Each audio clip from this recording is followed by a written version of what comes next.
एक बार एक बालक काशी से पढ़ करके आया, अपने पिताजी के पास आकर के बोला, पिताजी मैं सब कुछ पढ़ के आया हूं, आप जहां से चाहो पूछ लो। तो पिता ने यही पूछा, बताओ पाप के बाप का नाम क्या है? नहीं बता पाया। बोले ये तो नहीं पढ़ाया। गुरुजी ने बोले ढूंढ के आओ कौन है पाप के बाप। बालक ने कल पढ़ा ढूंढने के लिए, तभी 2-3 दिन निकल गए, कहीं से उत्तर नहीं मिला।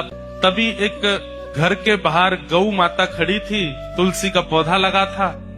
बालक ने सोचा किसी वैष्णव का घर है, 2-3 दिन हो गए कुछ खाया पिया नहीं, यहाँ पे कुछ पा लेता हूँ। उस घर में जैसे ही प्रवेश किया, वो किसी वैष्णव का घर नहीं था, एक वैश्या का घर था। तो वैश्या ने जैसे ही बालक को देखा, ब्राह्मण बालक के हाथों में वेद लगे हैं, तुरंत वैश्या आई जल का पात्र लेकर के। तो ब्राह्मण ने तुरंत जल लिया, पान किया, पान करके बोली, तो ये घर मुझे लगता है किसी वैष्णव का है, गोबर का चौका लगा है, बाहर गैया है, तुलसी का पौधा है।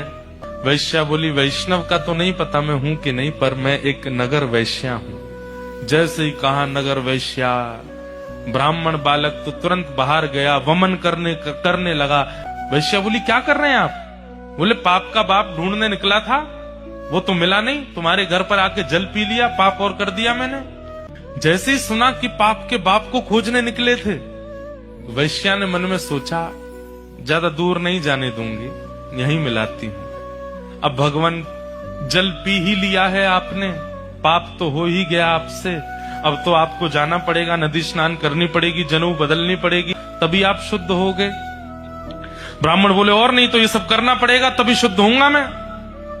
तो जब पाप हो ही गया तो थोड़ा और कर लीजिए। बोले, मतलब?